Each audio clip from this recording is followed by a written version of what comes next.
한의사 최주리입니다. 오늘 만나 뵙게 돼서 반갑습니다. 오늘은 대사증후군 경계에서 벗어나기라는 주제로 말씀을 드릴 건데 어제보다 훨씬 좋은데요. 의자도 있고 마이크도 쓰고 네. 그래서 환자분이랑 제가 상담하는 마음으로 더 편하게 할 수 있을 것 같아서 너무 좋습니다. 대사증후군이 이따가도 말씀드리겠지만 성인병이에요. 그냥 잘 알고 계신 성인병인데 제가 오늘 이 주제로 또 우리 창덕궁에서 이루어지는 약방 그 강의니만큼 또 이 대사증후군에 관계된 왕이 한 분 계세요. 바로 세종대왕이신데 그 얘기도 제가 해보겠습니다. 저는 21년째 한의사를 하고 있어요. 제가 한의사 새내기일 때 막 이런 허준 드라마가 유행을 하고 그 다음에 한약재로 만든 건강식품이 유행하기 시작하고 하면서 이제 홍삼도 제품으로 만들어지고 막 홈쇼핑에서도 건강식품이 판매가 되고 이러는 걸 제가 새내기 한의사일 때부터 보기 시작을 해서 연차가 쌓일수록 환자분들에게서 그 부작용을 느낄 수 있었어요. 근데 제가 생각할 때 이게 한의학의 이론과는 조금 차이가 있었거든요. 홍삼이 뭐 인삼은 안 돼도 홍삼은 모든 체질에 다 맞다. 이거 아니었거든요. 그래서 그러면 이런 문헌에 대해서 좀 더 정확하게 알리려면 어떠한 활동을 통해야 될까라고 이제 고민을 한 결과 우리나라에는 한약재를 가지고 이런 식치로 활용한 문화가 있는 거예요. 우리 한의사들은 뭐 10개에서 많게는 뭐 15가지도 한약재를 구성해가지고 처방을 해드리지만 한 3가지, 2-3가지, 5가지 섞어가지고 드시고 계시잖아요. 뭐 이거저거 넣어가지고 물처럼 달여가지고 드시는 분들 많으시잖아요.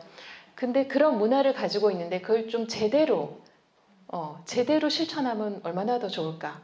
근데 식치라는 게 예전에 우리 백성들이 먹고 살기도 힘든데 그거를 다 실천하지는 못했을 거 아니겠어요? 주로 제대로 실천하신 곳이 이곳이더라고요. 왕만이 이런 한약재를 전국에서 곡물로 올라오는 한약재가 일단 풍부하게 종류가 다양하게 많았고 그래서 그걸 가지고 이제 하고 싶은 대로 다 해보신 거죠. 그래서 그 문헌이 이런 왕실의 기록에 있다 보니 제가 왕실 식치를 좀 더 공부를 하게 되었고 그거를 우리 국민들에게, 환자분들에게 알리는 역할을 이제 하고 있습니다. 이곳 얘기를 먼저 해볼게요. 이곳은 창덕궁 약방이에요. 저 안에 보셨을지 모르겠는데 예전에 쓰던 뭐 약 사발, 약 찻상, 교법 이런 많이 있거든요. 나중에 꼭 보고 가시고요. 또 여기서 근무를 했어요. 구암 허준께서. 네, 여기서 근무를 하시면서 동의보감을 편찬을 하셨는데 유네스코 세계유산이에요. 너무 자랑스럽죠.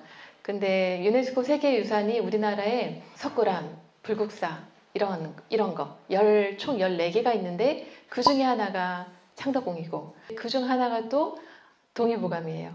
그래서 이 2개가 세계유산이 되었던 이유는 창덕궁은 후원 가보셨나요? 중국 궁과는 좀 다른 그런 모습이잖아요. 그거를 이제 최고로 쳐준 거예요. 그러니까 자연을 훼손하지 않고 그대로 이용해서 이 궁궐을 꾸민 거죠.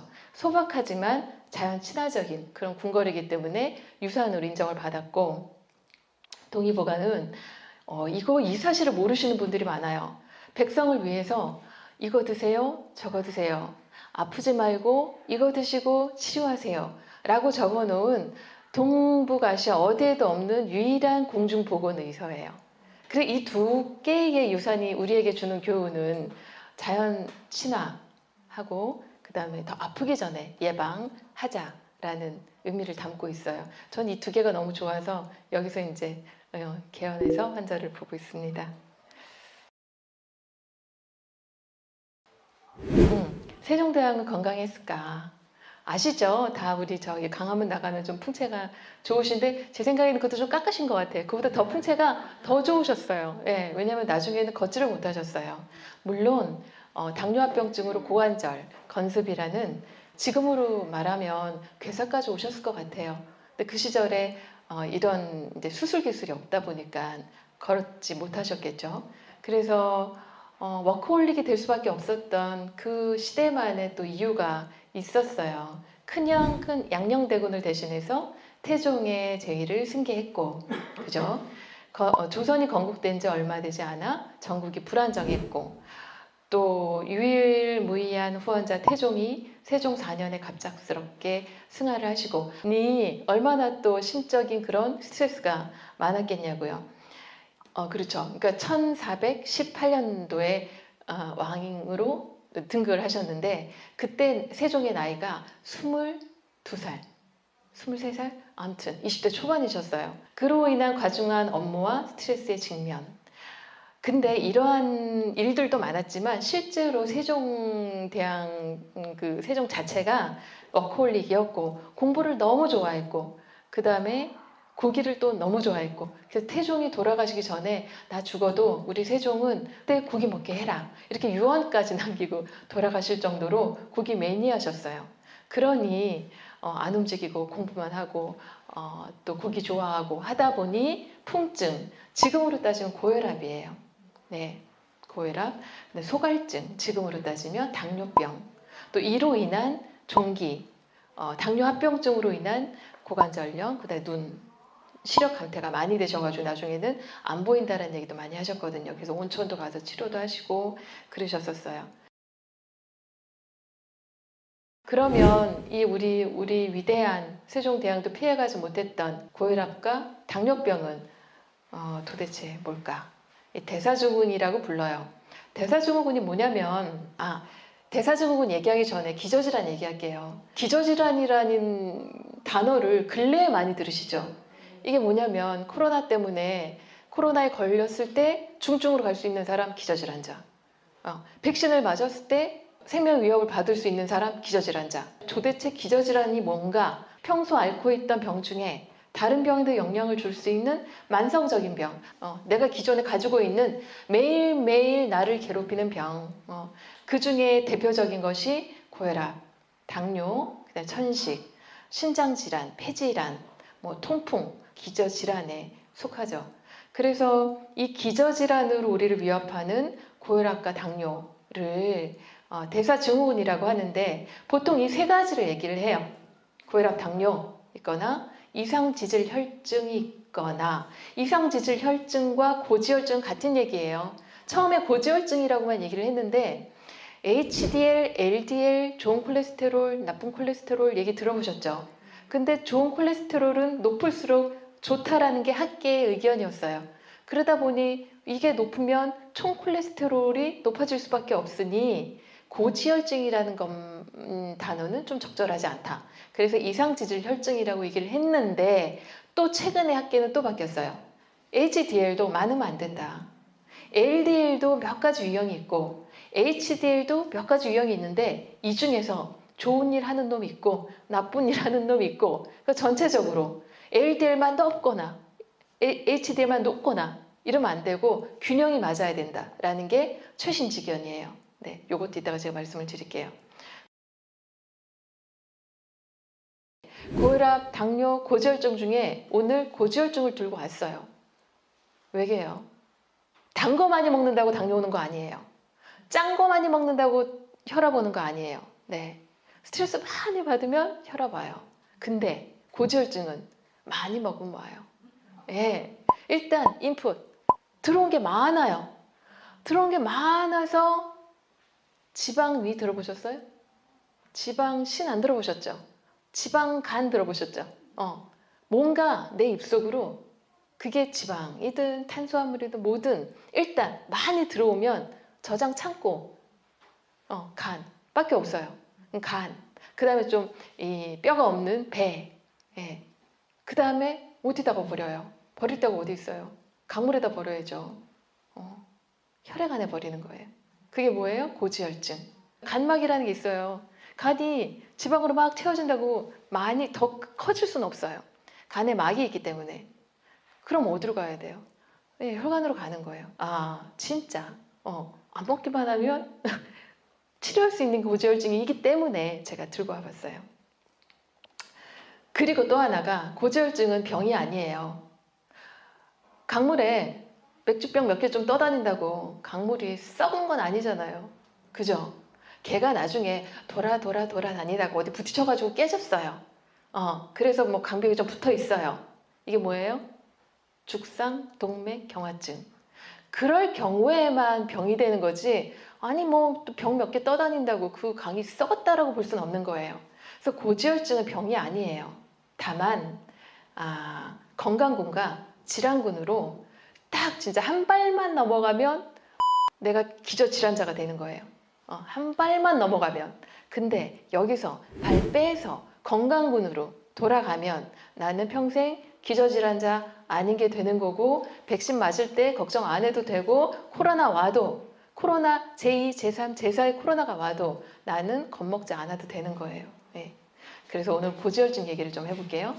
고지혈증. 아까 제가 LDL, HDL, 절대적인 숫자보다는 균형이 중요하다고 말씀드렸어요. 실제로 이렇게 끔찍한 그림을 가져온 이유는 진짜 이렇다는 얘기를 보여드리고 싶었어요. 뭔가 내 입으로 뭐가 많이 들어오면 결국 강물에 버리게 되고 이렇게 둥둥둥둥 떠다녀요. 중성지방은 나의 그 에너지원이에요. 그리고 아까 배에다가 쌓아놓는다고 하잖아요. 지방 형태로 쌓아놔요. 그게 이제 중성지방 형태로 쌓여요. 그러면 내가 한 끼로도 안 먹잖아요. 뇌가 시켜요. 옆구리에 있는 거기에 있는 지방 업어와. 간한테 시켜요. 뭘 내뿜게요? HDL. 네. HDL은 청소차예요. 옆구리에 있는 지방 떼어와 할 때 나온 애들이에요. 그럼 간에다가 딱 넣어주는 거죠. 그럼 간이 어떻게 해요? 간은 굉장히 거대한 화학 공장이에요. 실시간으로 0.00001초 사이에 지방을 포도당으로 분해해서 혈관 안에 쫙 싸줘요. 그럼 뇌가 좋아. 네. 그래서 우리가 당 떨어진다는 얘기를 하는 이유가 뇌가 시키는 거죠. 네. 그래서 HDL을 좋은 놈이라고 하는 이유가 그거예요. 가져오는 애니까. 네. LDL은 나가는 애예요. 혈관 안에 버려지는 애들이에요. 이렇게 쌓이게 되면 아까 말씀드린 거, 병 깨져서 그 강벽에 붙어 있는 거, 죽상, 동맥, 경화증 오면 위험해지는 거죠. 네. 안 먹고 살 빼고 뭔가 조금만 하면 좋아진다는 거 다 알면서도 스타틴 계열의 약물을 드시는 이유가 뭘까요? 네, 의료인이든 뭐 하면 약 드셔야 됩니다 해요. 저도 필요하면 양약 드시라고 꼭 말씀드려요. 이런 이유 뭐예요? 세계 사망률 1위 심근경색.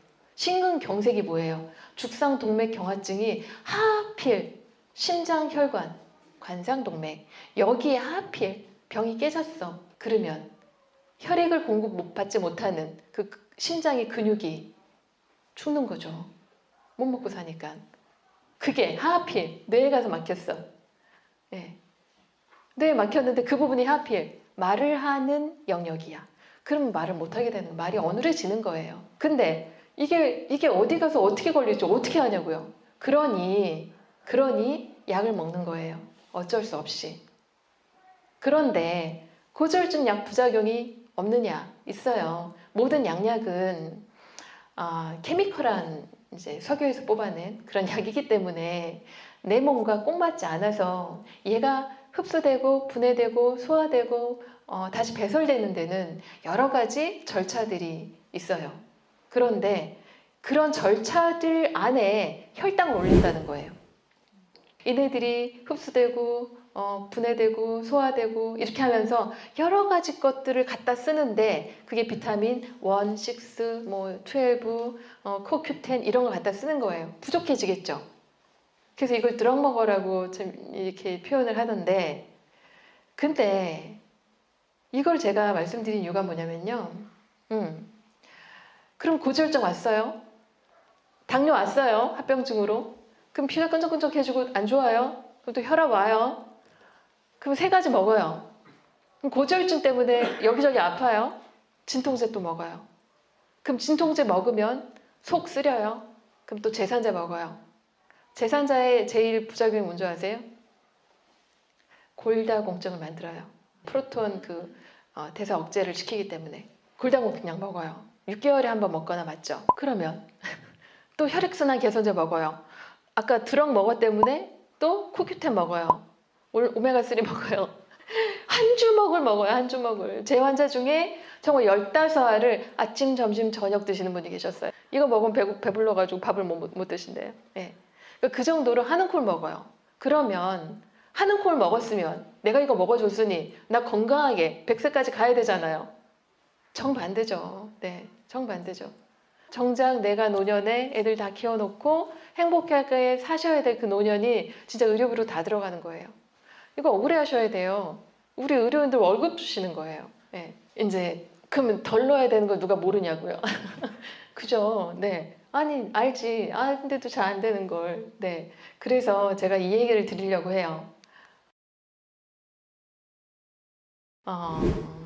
네. 거짓 식욕이에요. 거짓 식욕 얘기 들어보셨어요? 네, 네.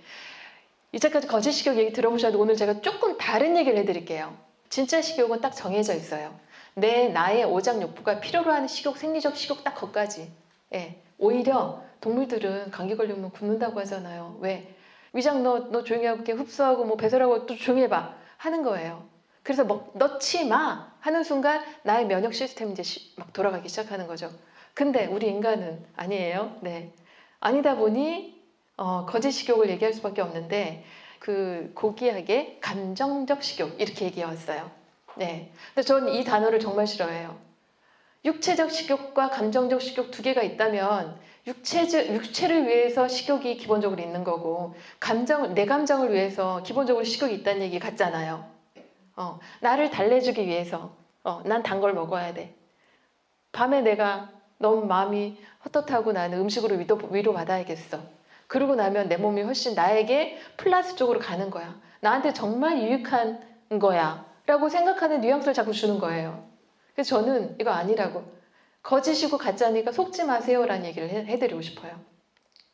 이게 뭐냐면 내가 시키는 거예요. 뭔가 굉장한 스트레스 속에 이렇게 있어요. 자율신경 들어보셨죠? 자율신경에는 두 가지가 있어요. 교감과 부교감. 자연에는 음양이 있죠. 그렇게 있는 것처럼 교감과 부교감이 서로 꽁짝을 이루면서 우리 몸을 조절을 해요. 근데 우리가 막 집중하고 생각하고 고민하고 뛰어다니고 하는 활동하는 건 교감신경. 자고 먹고 성생활하고 또 하나 명상하고 이런 건 뭐예요? 교감신경. 네. 근데 내가 하루 동안 너무 9시에 출근해서 7시에 퇴근했는데 하루 종일 교감만 켜놨어요. 네. 심지어 먹는 동안에도 교감을 켜놔서 소화가 안 돼요. 부교감이 안 켜져서 소화가 안 되는 거거든요. 네. 그렇게 내가 8시간, 10시간을 근무하고 집에 딱 왔어요. 풀어지죠. 근데 커피를 2잔을 마시고 왔어요. 카페인이 내 혈중에 아직 돌아다녀요. 나는 퇴근을 해서 부교감으로 편안하게 있고 싶은데 아직 카페인이 일어나라고 하네. 쉬게끔 못 만들어요. 그럼 어떻게 해야 돼요? 강제로 부교감을 켜야 돼요. 아까 제가 부교감이 켜지는 방법 4가지. 자고, 먹고, 성생활하고, 명상하고. 예. 이 4가지 중에 만만한 거 하나 켜는 거예요. 뭐가 제일 만만하세요? 네? 꿈나무예요. 잘 기르셔야 돼요. 네. 명상 가장 바람직해요. 예, 알아요. 저도 알아요. 근데 되냐고요? 돼요? 그죠? 퇴근하자마자 명상 다 안 된다고요. 네. 그럼 뭐예요? 제일 만만한 거. 먹어요. 네. 그게 부교감을 키기에 가장 좋아요. 뭐가 막 먹고 싶거나 단계 땡기거나 이거는 나를 위로하거나 뭔가 감정적으로 나에게 보탬이 되는 이런 거 아니고요. 뇌가 야, 좀 켜봐. 시키는 거예요. 이게 잘못됐다는 거 아니에요. 아시고 드시라는 거예요. 뭔가 퇴근 후에 막 뭐가 땡기면 괜히 먹고선 후회하지 마시고 드세요. 드시면서 도와달라는 신호구나. 내가 과감하게 먹어줄게 하고 드셔야 돼요. 그렇게 알고 드시면 해보시면 점점 줄어요. 점점 줄어요. 괜히 이거 나를 위로하는 거야 이러면서 막 먹고 나서 왜 먹었을까? 도대체 내가 왜 먹었을까 하는 것보다 먹을 때 막 땡기잖아요. 좋아, 먹어줄게. 내가 누굴 위해서? 너를 위해서. 나를 위해서 가감하게 먹어줄게. 대신 뭐? 오이, 당근. 네. 위가 늘어나면 되거든요. 네. 처음 그렇게 시작하는 거예요. 일단 알고 그대로 실천을 하면서 점차적으로 종목과 방향을 틀어가는 거예요. 갑자기 좌회전 못 하거든요.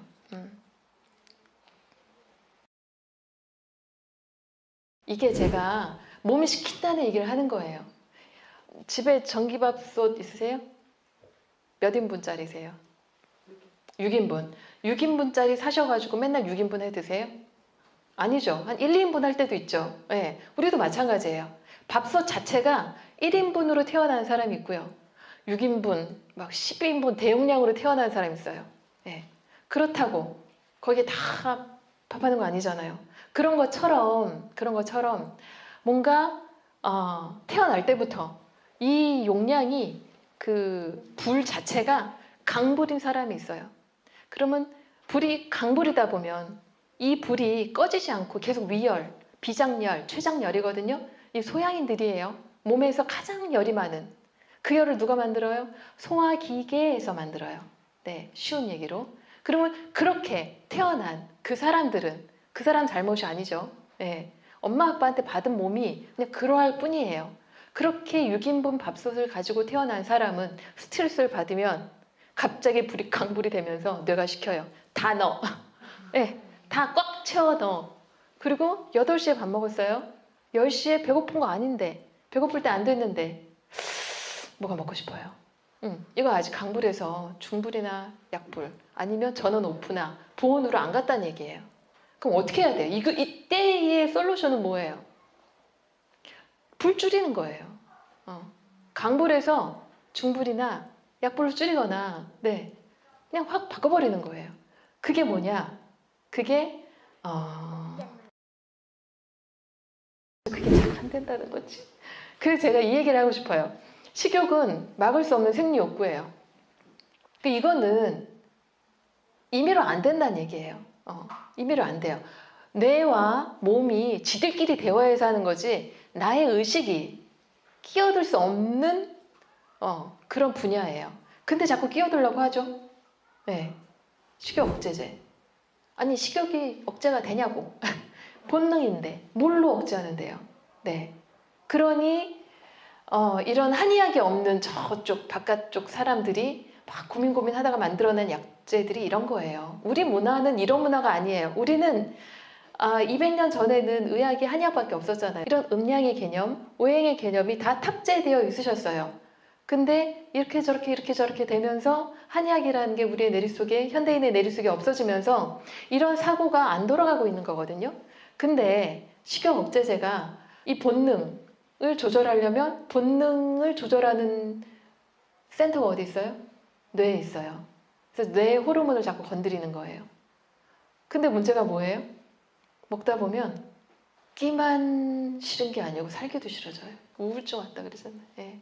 우울증 공황장애 와요. 이것도 마찬가지예요. 다이어트 약 먹고 우울증 와서 우울증 약 먹고 왜 그러냐고. 그러니까요. 그죠? 예.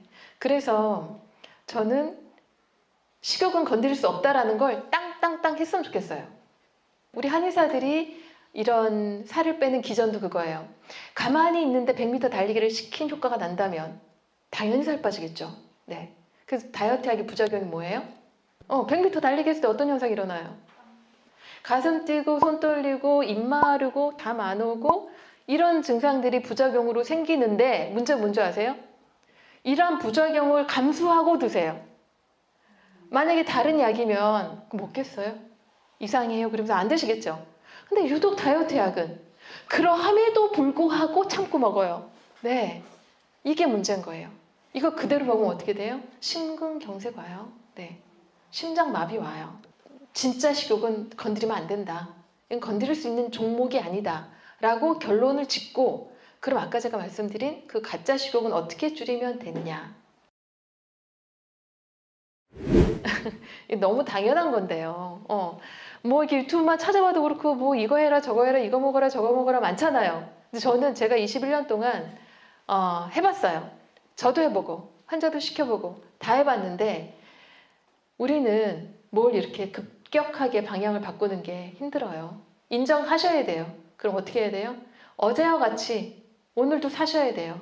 그러면 가장 작은 실천, 그냥 한 숟가락 덜어내면 돼요. 근데 또 우리 어머님들 반찬을 카운트 안 하세요. 밥은 반으로 줄었어.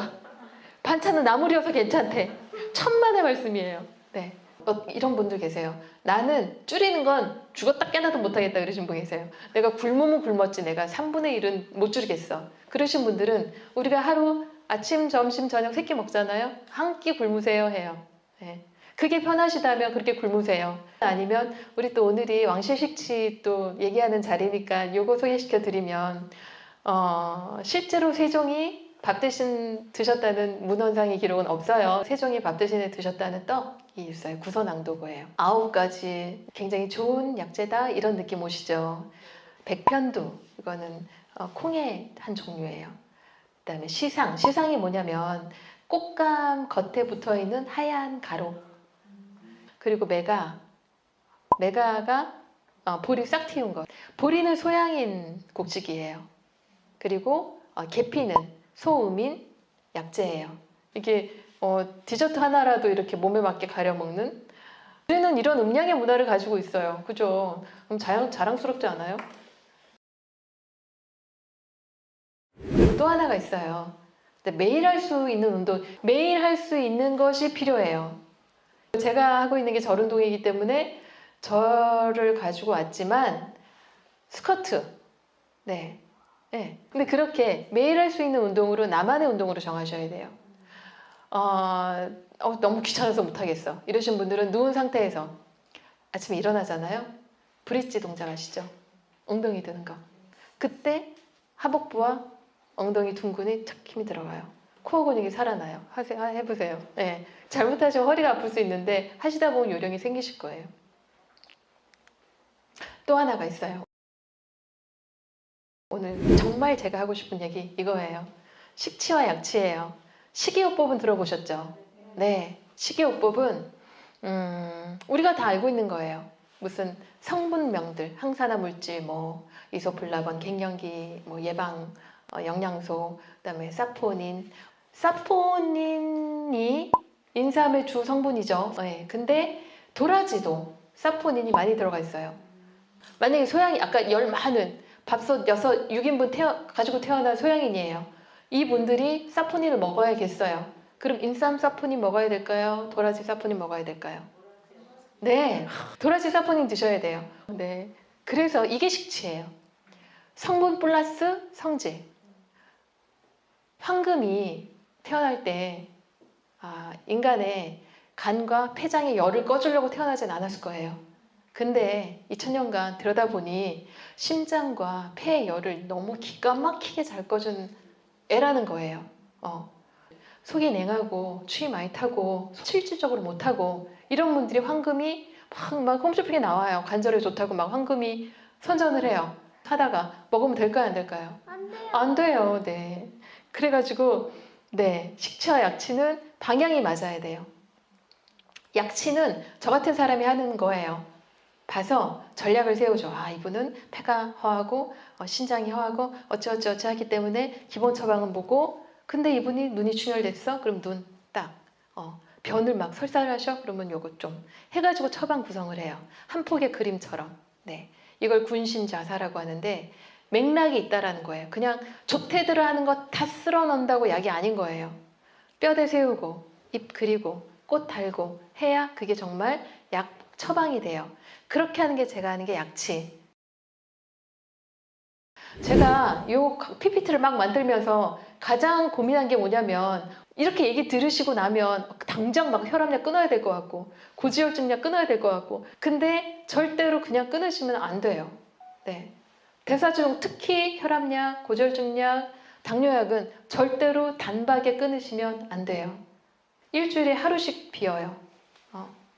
그리고 괜찮잖아요? 그러면 이틀 빼요. 한 달 해봐요. 안정적으로 정착이 됐어요. 그러면 3일 빼요. 괜찮아요? 4일 빼요. 이렇게 해서 천천히 줄여나가는 걸 테이퍼링이라는 고급 용어가 있더라고요. 아까 말씀드린 그런 거 하면서 줄이시면 좋을 것 같아요. 그래서 몸은 거짓말을 안 해요.